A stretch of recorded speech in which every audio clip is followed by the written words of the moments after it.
Hi, Shep Hyken here, customer service and experience expert. And this week, I want to talk to you about finding out about your customer complaints. How would you like to know what makes your customers angry, sad, and willing to leave a negative review? Well, you might say, just ask them. And that's a great answer. Direct feedback is a gift, but maybe there's another way.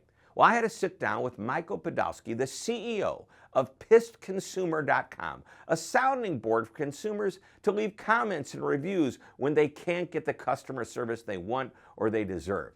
In our interview for my podcast on Amazing Business Radio, he suggested that a proactive approach to handling complaints is more than just meeting with your team to discuss what they're hearing from customers or what makes them unhappy. Take the guesswork out of it. Now, short of direct feedback, which in my opinion is still the best way to learn if your customers love you or not, read competitor reviews, which you can find on the competitors' websites, or in the B2B world, partake in industry forums and find out what customers are saying about the companies they do business with.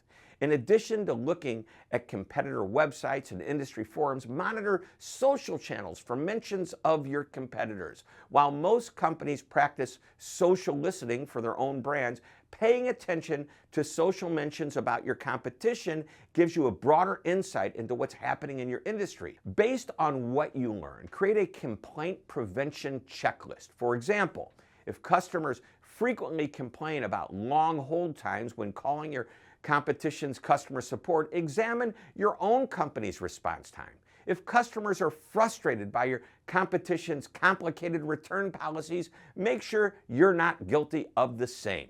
This isn't a do-it-once exercise. Take time each quarter, maybe even each month, to examine this type of feedback. Share insights with your team and use them to stay customer-focused and ahead of your competition.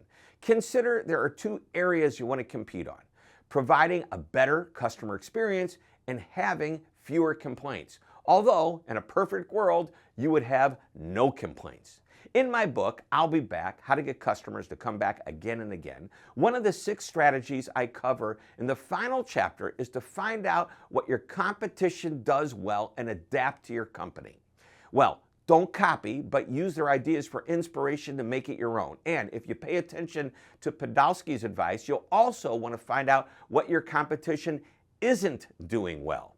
Of course, you'll want to determine if your organization is guilty of the same behaviors or operational snafus and proactively seek to eliminate or mitigate these problems. So that's what I want you to do. And I hope you enjoyed this short lesson. Thank you very much for tuning in. This is Shep Hyken, reminding you to always be amazing.